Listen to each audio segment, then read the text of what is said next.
नमस्कार, आप सभी का स्वागत करते हैं आपके अपने परिवार शिक्षा द्वार में। आज हम बात करेंगे राजस्थान की स्टडी जीके की क्लास नंबर 8 के बारे में। इससे पहले हम आपको 7 क्लासें दे चुके हैं। जिन भी विद्यार्थियों ने वे क्लासें नहीं देखी तो अभी जाके ज़रूर देखिएगा, और जिन्होंने भी अभी तक शिक्षा द्वार परिवार के यूट्यूब चैनल को सब्सक्राइब नहीं किया है तो अभी कीजिएगा। वीडियो अच्छी लगे तो वीडियो को लाइक कीजिएगा, वीडियो को शेयर कीजिएगा। किसी भी प्रकार का प्रश्न हो, डाउट हो तो कमेंट करके ज़रूर बताइएगा। और ये हमारी जो स्टैटिक जीके की सीरीज चल रही है, इसकी क्लास आपको प्रतिदिन सुबह मिलती है। शाम को आपको इन दिनों में योजनाओं की क्लासें मिल रही है। जल्द ही आपको आर्थिक समीक्षा और बजट की प्रश्नोत्तरी भी मिलने वाली है। और इसी के साथ आज हम शुरू करते हैं राजस्थान की स्टैटिक जीके की क्लास नंबर 8। और इसके अंदर हम करने वाले हैं राजस्थान का भूगोल, राजस्थान की कला एवं संस्कृति, राजस्थान का इतिहास, राजस्थान की राजनीति विज्ञान, राजस्थान की आर्थिक समीक्षा, बजट और करंट से जुड़े महत्वपूर्ण प्रश्नोत्तरी की बात करेंगे। उनके थोड़े बहुत तथ्यों को भी देखेंगे। ये क्लास आपके राजस्थान के कोई भी एग्जाम हो उसमें रामबाण साबित होगी। तो इस क्लास के साथ लगातार बने रहिएगा और क्लास को दबा के शेयर भी कीजिएगा। तो चलिए शुरू करते हैं आज का हमारा प्रश्न नंबर 1। प्रश्न नंबर 1, खान एवं भू विज्ञान निदेशालय कहां स्थित है? याद रखिए कि पूछा गया है खान एवं भू विज्ञान निदेशालय कहां स्थित है। क्या जयपुर में है, उदयपुर में है, बीकानेर में है या जैसलमेर में है? तो खान एवं भू विज्ञान निदेशालय कहां पे है? उदयपुर में है। बहुत इजी सा प्रश्न था। अगला प्रश्न देखिएगा, प्रश्न नंबर 2, गोठ मांगलोद जो जिप्सम भंडार एवं खदानों के लिए सुप्रसिद्ध है, किस जिले में स्थित है? तो किसकी बात कर रहे हैं? हम बात कर रहे हैं जिप्सम की। और जिप्सम का कौन सा? गोठ मांगलोद। ये कहां पे है? क्या नागौर में है, बीकानेर में है, बाड़मेर में है या हनुमानगढ़ में? तो याद रखिएगा गोठ मांगलोद कहां पे है? नागौर में है। और इसी जिप्सम को और किस नाम से हम जानते हैं? तो याद रखिएगा इसको कहते हैं हरसोठा। क्या? हरसोठ। इसे ही कहते हैं सेलेनाइट। और इसका राजस्थान में क्या है? एक का अधिकार भी है। लगभग राजस्थान में 93% क्या होता है? जिप्सम। 93% जिप्सम पूरे भारत का राजस्थान में होता है। इसी के साथ में और बात याद रखिएगा, जिप्सम का जो गोठ मांगलोद है कहां पे है? नागौर में है। नागौर में एक और याद रखिएगा बदवासी भी है और गोठ मांगलोद है। वहीं बीकानेर की बात करें, सर्वाधिक जिप्सम कहां निकलता है? तो बीकानेर में। और बीकानेर के कहां पे? जामसर की बात करेंगे। और वहीं अगर इसके बाद में हम देखें तो जैसलमेर को देखेंगे। और जैसलमेर में किसकी बात करेंगे? मोहनगढ़ की। और जिप्सम के जो और जहां भंडार मिलते हैं, एक तो चूरू, एक हनुमानगढ़ और एक गंगानगर और एक बाड़मेर। ये सारे के सारे जगह मिलेगा आपको जिप्सम देखने को, तो याद रखिएगा। प्रश्न नंबर अब 3 की बात करेंगे। राज्य में सर्वाधिक जनसंख्या घनत्व वाला जिला है जयपुर, भरतपुर, अजमेर या अलवर? तो याद रखिएगा किसकी बात कर रहे हैं? हम 2011 की जनगणना की बात कर रहे हैं और इसके अनुसार किसकी बात कर रहे हैं? जन घनत्व की। किसकी? जन घनत्व की बात कर रहे हैं। तो सर्वाधिक जन घनत्व वाला जिले की बात करें तो वो कौन सा है? हमारा जयपुर है। कितना? 595 वर्ग किलोमीटर। वही बात करें 2 नंबर पे है हमारा भरतपुर। कितना? 503। वही बात करें 3 नंबर की तो दौसा है 476। और उसके बाद बात करें तो अलवर की बात करेंगे, वो है 438। और फिर है हमारे धौलपुर में। ये हुए 5 सर्वाधिक वाले जहां पे जन घनत्व है। पूछा जा सकता है, क्रम वाइज पूछा जा सकता है कि सर्वाधिक कहां? जयपुर में। 2 नंबर पे भरतपुर में, 3 नंबर पे दौसा में, 4 में अलवर में और 5 में धौलपुर में। अगर पूछे तो 595, भरतपुर में 503, दौसा में 476 और अलवर में 438 और धौलपुर में 398। वही बात कर लीजिए न्यूनतम की तो जैसलमेर में कितना है? 17। बीकानेर की बात की जाए तो बीकानेर में कितना है? 78। और बाड़मेर की बात की जाए तो कितना है? 92। ये भी याद रखिएगा। और तो एक बार और दोबारा से देखिएगा, सर्वाधिक वाला जिला जयपुर, फिर भरतपुर, फिर दौसा, फिर अलवर। जयपुर का कितना 595 और भरतपुर का कितना 503। न्यूनतम वाले की बात की जाए तो जैसलमेर कितना 17। उसके बाद किसकी बात की हमने, बीकानेर की 78 और बाड़मेर में 92, ओनली 92 है ये 92। और अगर 2 जिले और याद रखो नीचे के, तो चूरू को भी याद रख लेना और जोधपुर को भी याद रख लेना। चूरू का 147, जोधपुर का 161। तो ये थी पूरी बात। और पूछा सर्वाधिक जनसंख्या घनत्व वाला जिला तो कौन होगा, जयपुर होगा। अब बात करते हैं प्रश्न नंबर 4 की। राजस्थान में न्यूनतम साक्षरता दर किस जिले की है? किसकी बात हो रही है, 2011 की जनगणना की। तो क्या पूछा है, न्यूनतम साक्षरता दर की बात की गई है, किसमें है, जालोर में, सवाई माधोपुर में, कोटा में या टोंक में। तो याद रखिएगा, न्यूनतम की बात पूछी जाए तो आप किस पे जाओगे, जालोर पे, कितनी 54.9। और सर्वाधिक पूछी जाए साक्षरता दर तो कहां जाओगे, कोटा में 76.6। और कोटा के बाद किस में है, जयपुर में है। और जालोर से ऊपर जो 2 नंबर पे जिसमें सबसे कम है वो कौन सा है, सिरोही। कौन सा, सिरोही। और सिरोही की कितनी 55.3। राजस्थान की अगर पूछी जाए साक्षरता दर पूछी जाए तो कितनी है, 66.11% साक्षर हमारा राजस्थान। अगर इसमें पूछा जाए पुरुष, बात की जाए मेल की, पुरुष की बात की जाए तो कितना है, 79.2%। वही बात की जाए फीमेल, महिला की, तो कितनी है, 52.1%। तो हमसे पूछा है न्यूनतम साक्षरता दर तो किसकी हुई, जालोर की। किसकी, जालोर की। अब बात करते हैं प्रश्न नंबर 5। त्रिकाल का संबंध है अनिश्चित वर्षा से, चारा, भोजन व जल की कमी से, भूमिगत जल, वनस्पति एवं फसल की कमी से या अत्यधिक ताप से। तो ये कुछ काल के नाम होते हैं, तो याद रखिएगा। एक तो होता है अनकाल। कौन सा, अन अकाल। अन अकाल की बात करें तो इसमें क्या होता है, कृषि उपज न होना। एक होता है जल अकाल। जल अकाल के अंदर क्या होगा, जल का अभाव होगा। एक होता है तृणकाल। कौन सा, तृणकाल। इसके अंदर क्या होता है, घास व चारे की कमी। किसकी, घास व चारे की कमी। और एक होता है त्रिकाल। त्रिकाल मतलब तीनों तरह के काल हो गए इसके अंदर।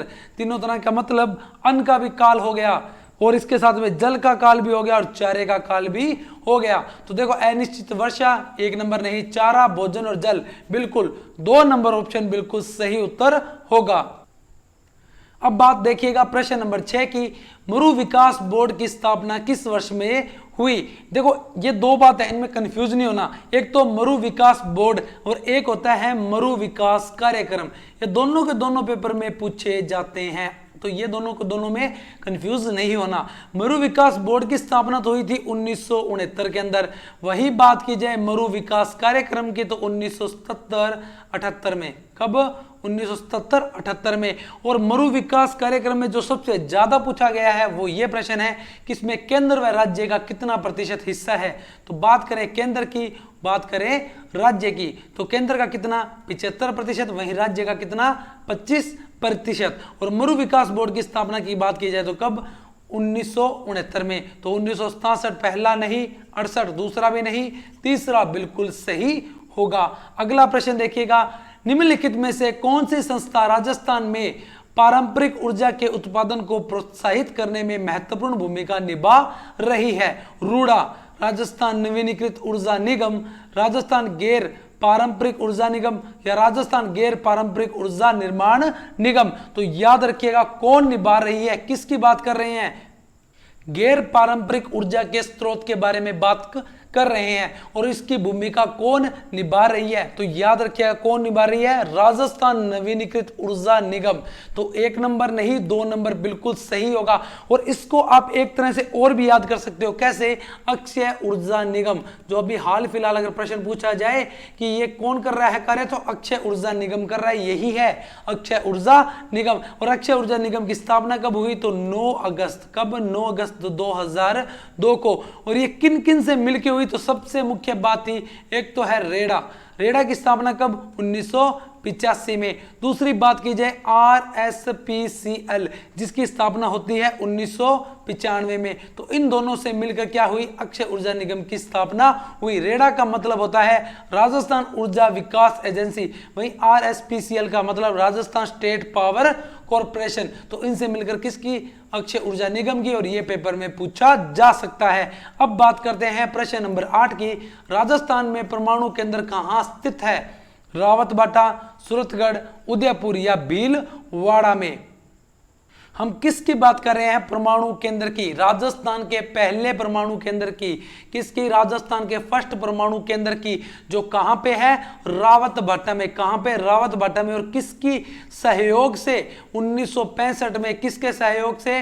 तो कनाडा के सहयोग से क्या हुआ था? स्थापित हुआ था। और उसमें उत्पादन की बात की जाए, किसकी उत्पादन की बात की जाए तो 16 दिसंबर, कब याद रखोगे? 16 दिसंबर 1973 की बात करोगे, उत्पादन शुरू होता है। और राजस्थान का फर्स्ट है और देश का 2 नंबर पे है। देश का पहला कौन सा? तारापुर। वही वर्तमान में इस रावतबाटा की क्षमता की बात की जाए तो 1180 मेगावाट की, कितनी?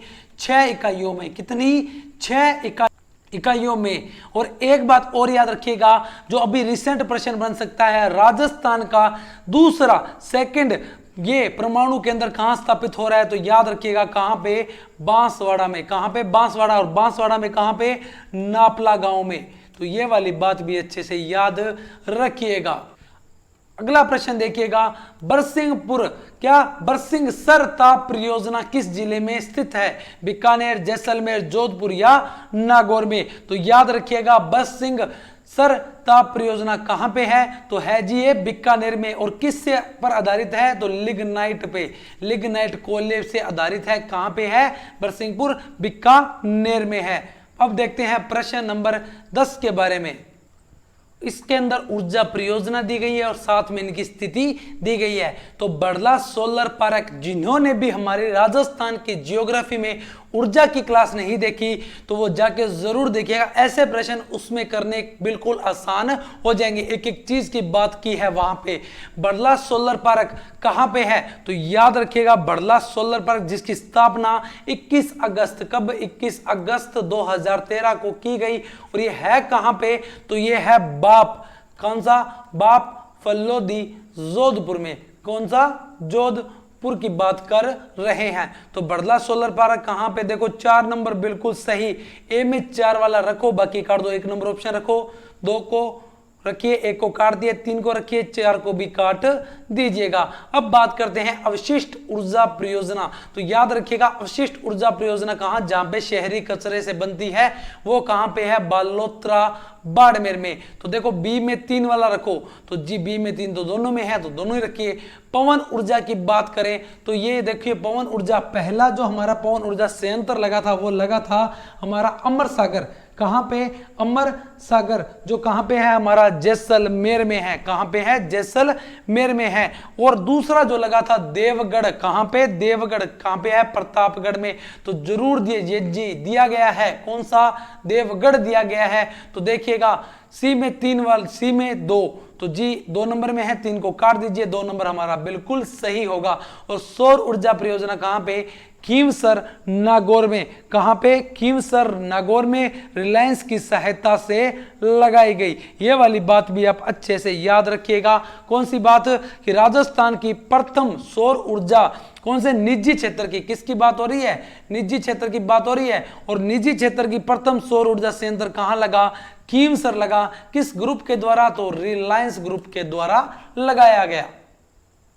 ये आपको अच्छे से समझ में आया होगा। अब बात करते हैं प्रश्न नंबर 11। कौन सा पुरातात्विक स्थल अपने जिले से सही सुमेलित नहीं है? कालीबंगा, हनुमानगढ़ बिल्कुल सही है। काले रंग की चूड़ियां, दोहरे जुते हुए खेत, कहां पे? हनुमानगढ़ में। बागौर की बात करें, किसकी बात हो रही है? बागौर की। कहां पे? भीलवाड़ा में। बिल्कुल, ये भी बिल्कुल सही है। भारत में सर्वाधिक प्राचीन पशुपालन के अवशेष कहां पे? बागौर के अंदर मिलते हैं। और 14 प्रकार के सर्वाधिक कृषि के जो हमारे औजार है, अवशेष है, वो भी कहां पे मिलते हैं? बागौर में मिलते हैं। बात करते हैं गणेश्वर सिक्कर, ये भी बिल्कुल सही है। कांतली मौसमी नदी के किनारे RC अग्रवाल के द्वारा खोजी गई और आर.सी. अग्रवाल के द्वारा ही इसका किया गया उत्खनन भी। इसे ही कहते हैं ताम्र युगीन सभ्यताओं की जननी। और इसके बाद बात करें बेराट उदयपुर, बिल्कुल भी नहीं, यही हमारे प्रश्न का उत्तर होगा। बेराट तो कहां पे है? जयपुर के अंदर है। कहां पे है?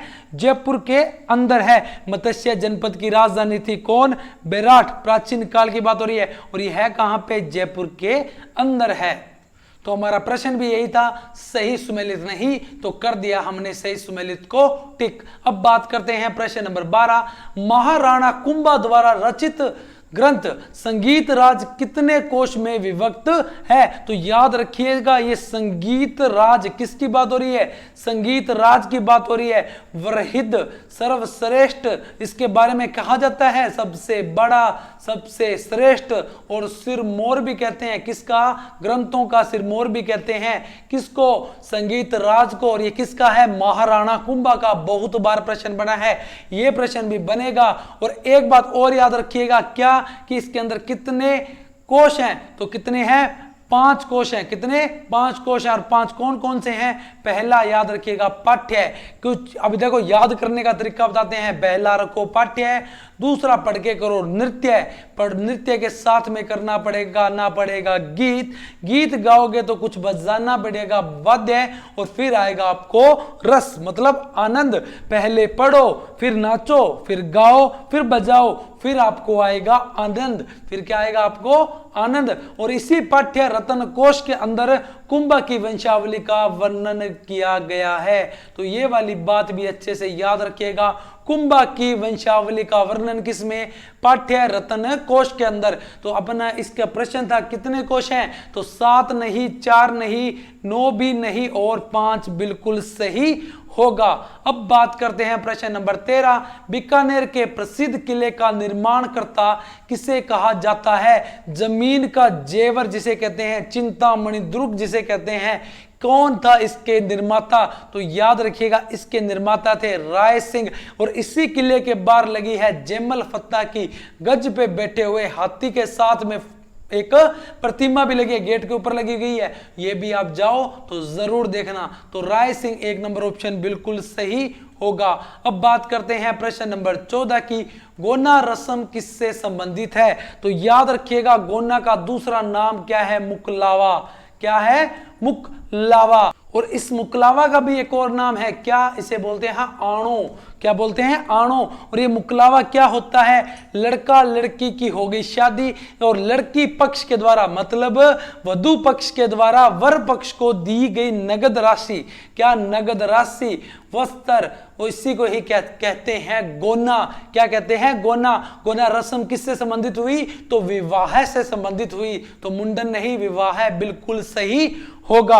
अब बात करते हैं प्रश्न नंबर 15। अजमेर में राजपुताना एजेंसी की स्थापना कब की गई? तो याद रखिएगा अजमेर में राजपुताना एजेंसी की स्थापना 1832 में की गई। तो पहला ऑप्शन 39 नहीं, 28 नहीं, 32 बिल्कुल सही होगा।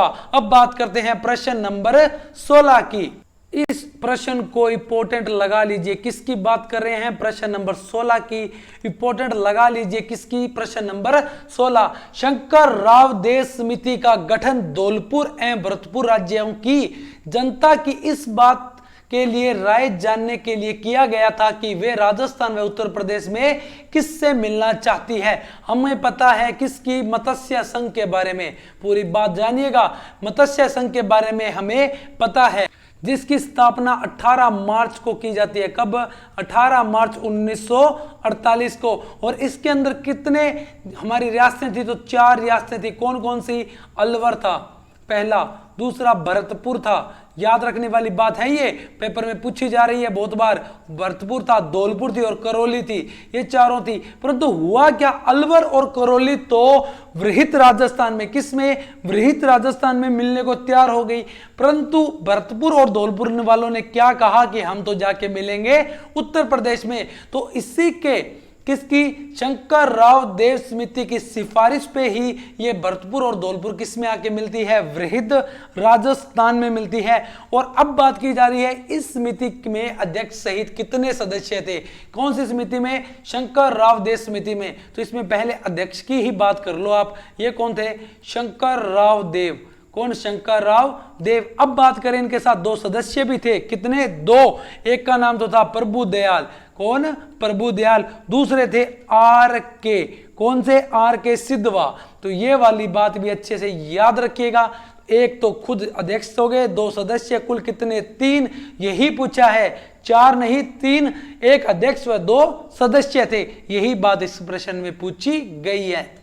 पूरी बात अच्छे से समझ लीजिएगा, पेपर में प्रश्न पूछा जा सकता है। बात करते हैं प्रश्न नंबर 17। विलय पत्र पर हस्ताक्षर करते समय किसने कहा था कि मैं अपने डेथ वारंट पर हस्ताक्षर कर रहा हूं? कोटा के महाराव भीम सिंह ने, बूंदी के महाराव बहादुर सिंह ने, अलवर के महाराजा तेज सिंह ने, या बांसवाड़ा के महारावल चंद्रवीर सिंह ने? तो याद रखिएगा, बांसवाड़ा के महारावल चंद्रवीर सिंह ने कहा था किस समय? जब एकीकरण किया जा रहा था, विलय पत्र पे हस्ताक्षर करवाए जा रहे थे रियासतों से, तब बांसवाड़ा के महारावल चंद्रवीर सिंह कहते हैं मैं अपने डेथ वारंट पर हस्ताक्षर कर रहा हूं। तो ये वाला प्रश्न भी इंपॉर्टेंट बन सकता है। बात करते हैं प्रश्न नंबर 18 की। नागौर में किस सूफी संत की मजार है? शेख हमीदुद्दीन, निजामुद्दीन औलिया, ख्वाजा मोहिनुद्दीन चिश्ती, ख्वाजा कुतुबुद्दीन। तो याद रखिएगा, नागौर की बात की जाए तो एक ही नाम आएगा, किसका? सन्यासियों के सुल्तान का। किसकी बात हो रही है? सन्यासियों के सुल्तान की बात हो रही है। और इसी के एक और उपनाम है सुल्तान ए तारिकिन। सुल्तान ए तारकिन की बात कर रहे हैं। तो ये भी बात अच्छे से याद रखिएगा, किसकी बात हो रही है? सुल्तान ए तारकिन की बात हो रही है। और ये सुल्तान ए तारकिन का मतलब होता है त्याग का सम्राट। त्याग का सम्राट। और किसकी बात कर रहे हैं? तो आपको पता लग गया होगा, शेख हमीदुद्दीन नागौरी, जिनका मूल नाम था शेख मोहम्मद इब्ने अता। कौन? इब्ने अता। और इन्हीं के बारे में हम बात कर रहे हैं, किसकी? शेख हमीदुद्दीन नागौरी। इनकी मजार कहां पे है? नागौर में। किस तालाब के किनारे? तो गिन्नानी तालाब। ये कभी भी पेपर में आ सकता है, गिन्नानी तालाब। जब आएगा प्रश्न तो सब करवाएंगे, पहले हम पढ़ लेते हैं कौन सा? गिन्नानी तालाब। और इसी के साथ इसमें कौन से पत्थर? तो पीले रंग के पत्थर भी लगे हैं। और ये वाली बात अच्छे से याद रखिएगा। और शेख हमीदुद्दीन नागौरी एक गांव था, कौन सा? सुआल गांव। और यहां पे ये क्या करते थे? शांति प्रचार क्या करते थे? शांति बनाए रखने का प्रचार किया करते थे। अब बात करते हैं 19 नंबर प्रश्न की। राम स्नेही संप्रदाय और उसके प्रवर्तक दिए गए हैं। सिंहस्थल। कौन? सिंहस्थल। तो सिंहस्थल के थे संत हरिराम दास। तो 2 नंबर बिल्कुल संत हरिराम दास। ए में 2 वाला रखो, बाकी काट दो। 1 नंबर काटो, 2 रखो, 3 काटो, 4 भी रखो। तो हमारा 2 नंबर ही इसका उत्तर होगा। रेण की बात करें, किसकी? रेण की। तो संत दरियाव जी। कौन? संत दरियाव जी, बिल्कुल। उसके बाद बात करें खेड़ाप्पा की बात करें तो संत रामदास जी। संत रामदास जी, बिल्कुल। शाहपुरा की बात करें तो संत रामचरण जी। पूछा गया है, बहुत बार आता है। रेण के कौन? दरियाव जी। खेड़ाप्पा के कौन? रामदास जी। शाहपुरा के कौन? रामचरण जी। और सिंहस्थल के कौन? हरिराम दास जी। अब बात करते हैं प्रश्न नंबर 20 की।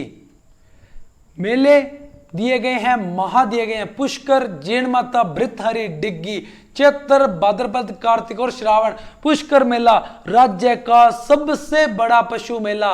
राज्य का सबसे बड़ा पशु मेला। जो इंपॉर्टेंट बात है, जो महत्वपूर्ण बात है, वो करते हुए साथ में चल रहे हैं। राज्य का सबसे बड़ा पशु मेला कौन सा? पुष्कर का। कब इसका मेला बढ़ता है? तो कार्तिक पूर्णिमा को। कब? कार्तिक पूर्णिमा को। बात करें जीण माता की, किसकी? जीण माता की। तो मेला बढ़ता है चैत्र में भी और वह बढ़ता है अश्विन में भी। कौन? 2 याद रखिएगा, चैत्र में भी बढ़ता है और अश्विन में भी बढ़ता है। तो जीण माता का 1 नंबर। देखो ए में 3, बी में 1 बिल्कुल 1 नंबर ऑप्शन मिल रहा है, 2 नहीं मिल रहा, 3 नहीं, 4 नहीं, 1 नंबर ऑप्शन सही होगा। और उसके बाद बात करते हैं भृतहरि कहां लगता है, अलवर में, कब, भाद्रपद में, तो 2 नंबर बिल्कुल सही हो। डिग्गीपुरी के राजा श्रावण के अंदर इनका मेला बढ़ता है। तो कौन सी तीज है ये, तो याद रखिएगा श्रावण की तीज है। कौन सी, श्रावण की तीज है, तो विशाख नहीं श्रावण बिल्कुल सही होगा। अब बात करते हैं प्रश्न नंबर 22, मारवाड़ में दामनी क्या है, तो याद रखिएगा ओढ़नी का एक प्रकार होता है, क्या, दामनी।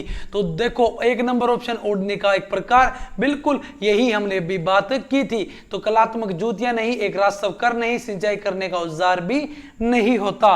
अब बात करते हैं प्रश्न नंबर 23 की, पीपल पन्ना है, क्या, पीपल पन्ना है। और इसी के साथ में कुछ और याद रख लीजिएगा, अंगोटिया, किसकी बात हो रही है, अंगोटिया की बात हो रही है। इसी के साथ में याद रखिएगा जेला जमेला, ये सारी बात याद रखिएगा। अभी बता देते हैं ये किसके हैं, जेला जमेला। और इसके बाद में याद रखिएगा टोंटी, और याद रखिएगा बुच्चारिया, क्या, बुच्चारिया। इसी के साथ याद रखिएगा झुमका, अब तो आपको पता लग ही गया होगा किसकी बात कर रहे हैं, कुंडल, बाली, सुरलिया, ये सारी बातें अच्छे से याद रखिएगा। टोपस, ये सारी के सारी। एक होता है जूठना, कौन सा, जूठना, तो ये भी याद रखिएगा। और ये सारे किसके आभूषण हैं, तो कान के आभूषण हैं। तो स्त्रियों के गले का आभूषण नहीं, स्त्रियों के कमर का आभूषण भी नहीं, स्त्रियों के सिर का आभूषण भी नहीं, स्त्रियों के कान का आभूषण बिल्कुल सही होगा।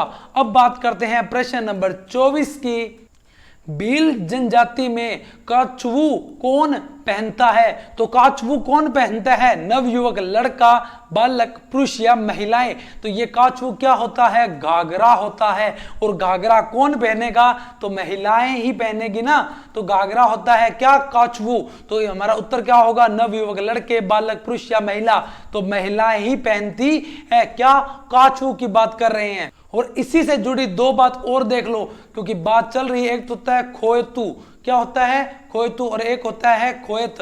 और ये इन दोनों की बात करें, खोएत या खोपत दोनों भी बोलते हैं, इसको खोएत भी बोलते हैं, खोपत भी बोलते हैं। और एक होता है खोएतू, क्या, खोएतू। और ये खोएतू क्या होती है, लांगोटी, ये दोनों लांगोटी होती है।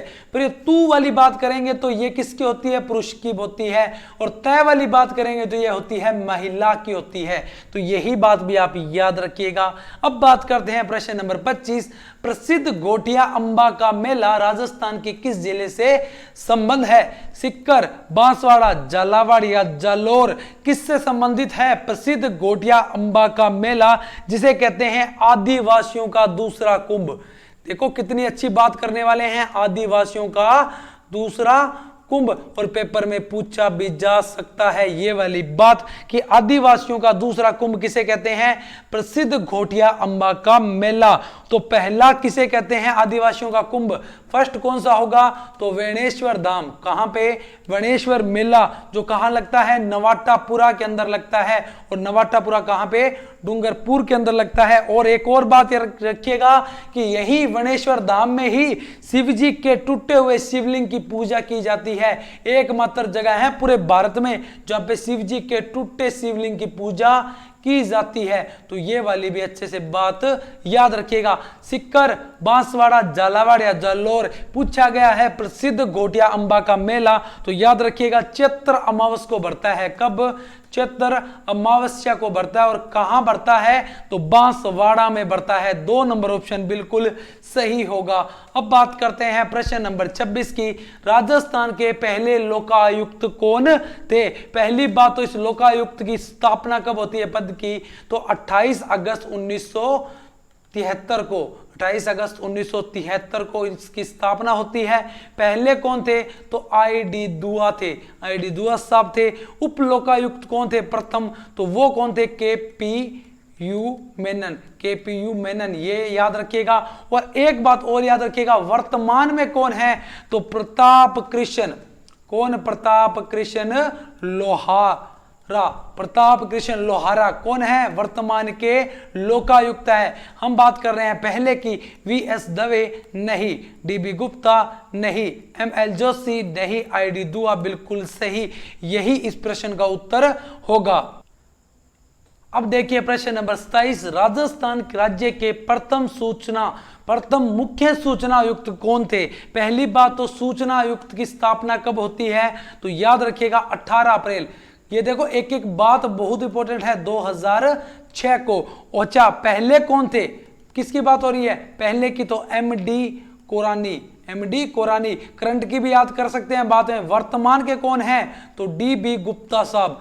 वर्तमान में कौन? डीबी गुप्ता साहब। पूछा है प्रथम कौन? तो श्री एन के जैन नहीं, श्री अमरजीत नहीं, श्री एमडी कोरानी। बिल्कुल 3 नंबर इसका उत्तर सही होगा।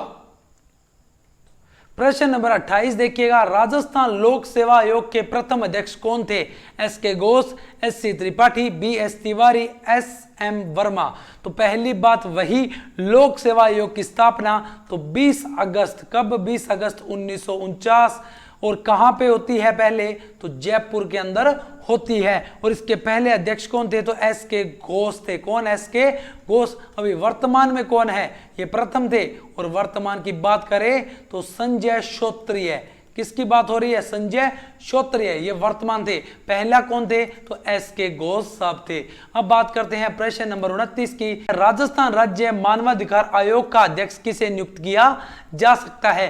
पहला देखो, किसी उच्च न्यायालय का सेवानिवृत्त मुख्य न्यायाधीश, किसी उच्च न्यायालय का सेवानिवृत्त न्यायाधीश, किसी उच्चतम न्यायालय का सेवानिवृत्त न्यायाधीश या सेवानिवृत्त जिला बेहतर न्यायाधीश। तो याद रखिएगा किसी उच्च न्यायालय के सेवानिवृत्त मुख्य न्यायाधीश को। और इसकी स्थापना कब होती है? इसका गठन कब होता है? तो इसका गठन होता है 18 जनवरी 1999 को। परंतु इसमें जो कार्य शुरू होता है विधिवत रूप से इसे अपनाया जाता है तो मार्च 2000 के अंदर। बात करते हैं प्रश्न नंबर 30 की।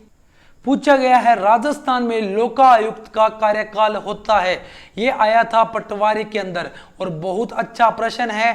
5 वर्ष 65 वर्ष की आयु जो भी पहले हो, 5 वर्ष या 66 वर्ष की आयु जो भी पहले हो, 5 वर्ष या 60 वर्ष की आयु जो भी पहले हो, 5 वर्ष या 62 वर्ष की आयु जो भी पहले हो। तो याद रखिएगा लोकायुक्त की बात की जाए तो 5 वर्ष और 65 वर्ष जो भी पहले हो। 1 नंबर ऑप्शन बिल्कुल सही होगा। बहुत जल्द आप लोगों के लिए लेके आएंगे योजनाओं की जो अभी क्लासें चल रही है इनके MCQ भी, और जो आयोग है इससे जुड़ी सारी बातें भी आपके लिए जल्द लेके आने वाले हैं। और हमारी क्लास आपको अच्छी लग रही हो तो वीडियो को लाइक करें और चैनल को भी सब्सक्राइब कर लीजिएगा। यही हमारे मोटिवेशन के लिए एक बहुत बड़ा काम करता है। अब बात करते हैं प्रश्न नंबर 31 की, किस पशु के पालन संरक्षण एवं समग्र विकास के लिए संरक्षण एवं विकास नीति लागू की गई है और कितना प्रावधान किया गया है उसमें? 10 करोड़ का।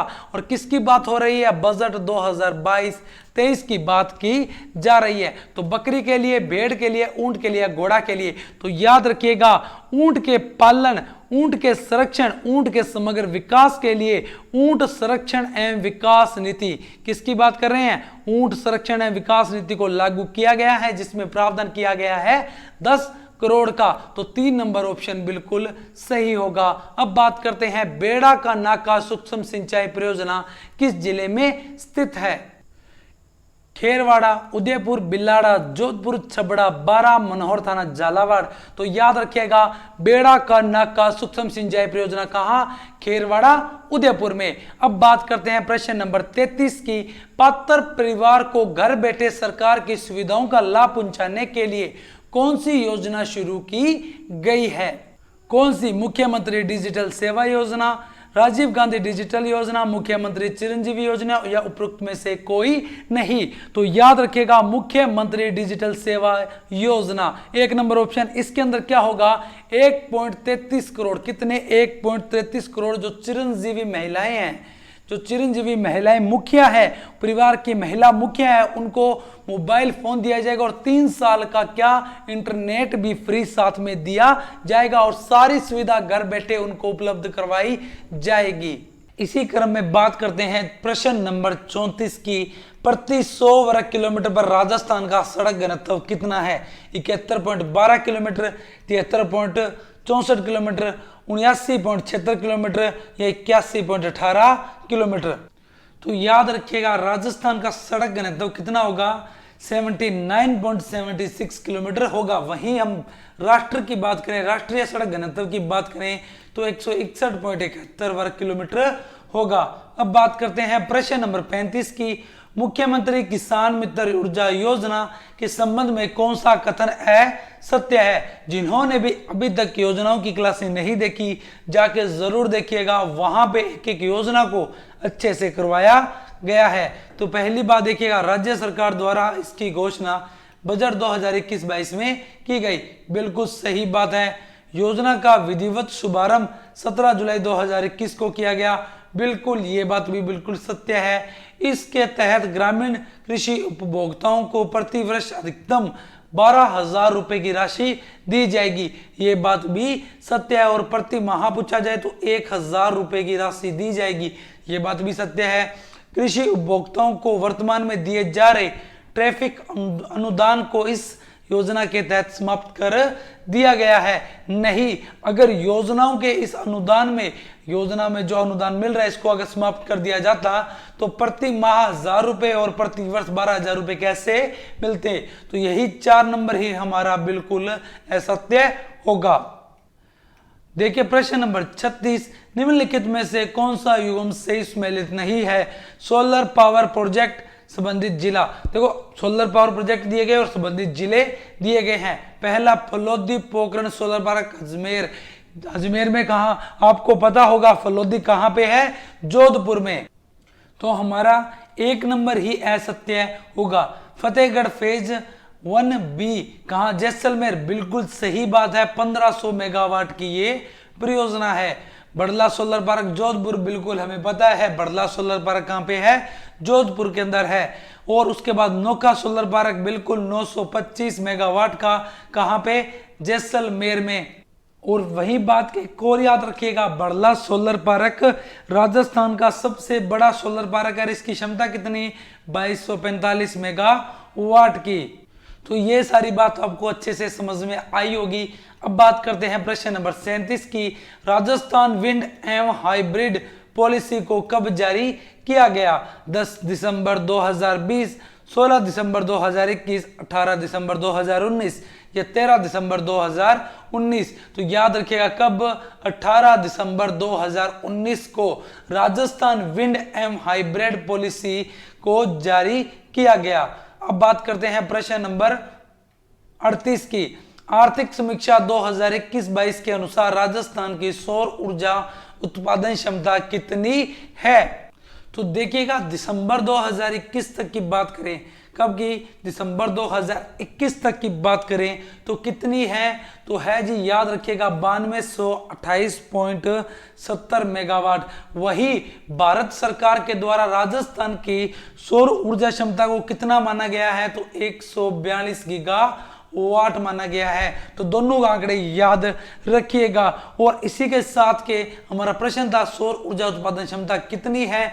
तो 1 नंबर ऑप्शन बिल्कुल, 1 नंबर ऑप्शन बिल्कुल सही होगा, 9228.70 मेगावाट।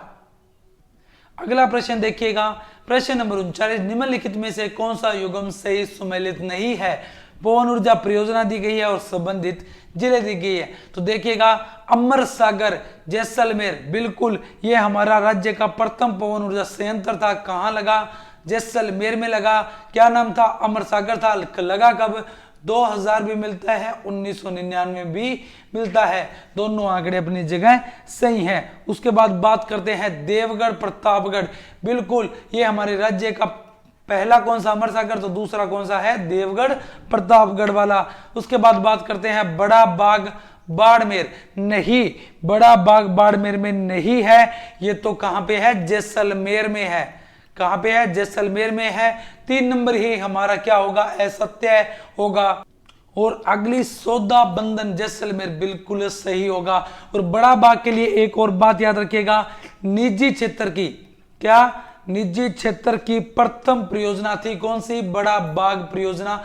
कहां पे? बड़ा बाग जैसलमेर के अंदर है। अब बात करते हैं प्रश्न नंबर 40, इंपोर्टेंट मार लो। और आज के अंतिम प्रश्न पे, दिसंबर 2021 तक राजस्थान की अधिष्ठापित ऊर्जा क्षमता कितनी थी। तो देखिए कितनी थी, दिसंबर 2021 तक इस प्रकार का प्रश्न एग्जाम में 100% बनता है, इन दिनों में बन भी रहा है। तो देखिए ऑप्शन नंबर 1 23,321.40 मेगावाट, बिल्कुल 1 नंबर ऑप्शन बिल्कुल सही होगा, इतनी थी हमारी। तो याद रखिएगा कितनी, 23,321.40 मेगावाट। वही बात की जाए 2020 की कितनी थी, तो याद रखिएगा 21, कितनी, 21,978.90 मेगावाट। देखिएगा बढ़ोतरी हो रही है कितनी, ये पूछी जा सकती है 2020 के मुकाबले 2021 में कितने मेगावाट की बढ़ोतरी हुई। तो याद रखिएगा 1342.50 मेगावाट की बढ़ोतरी हुई है। तो ये वाला प्रश्न था और इसका उत्तर होगा 23,321.40 मेगावाट। और ये था आज का हमारा अंतिम प्रश्न। उम्मीद करते हैं आपको वीडियो अच्छी लगी होगी। वीडियो में लगातार बने रहने के लिए आप सभी का बहुत बहुत धन्यवाद। ये जो स्टैटिक जीके की क्लास है आप प्रतिदिन इनको देखिएगा, ये क्लास से आप लोगों के लिए रामबाण साबित होगी। एग्जाम के दिनों में हूबहू प्रश्न मिलेंगे इन क्लासों से, तो आप इनका लगातार निरंतर अध्ययन कीजिएगा। और जिन्होंने भी अभी तक शिक्षा द्वार परिवार के यूट्यूब चैनल को सब्सक्राइब नहीं किया है तो कर लीजिएगा। वीडियो अच्छी लगे तो वीडियो को लाइक करें, वीडियो को शेयर करें। किसी भी प्रकार का प्रश्न हो, डाउट हो तो कमेंट करके जरूर पूछें। और इसी के साथ में मिलते हैं नए टॉपिक नई वीडियो के साथ में। तब तक आप मस्त रहें, स्वस्थ रहें, पढ़ते रहें। जय हिंद, जय भारत।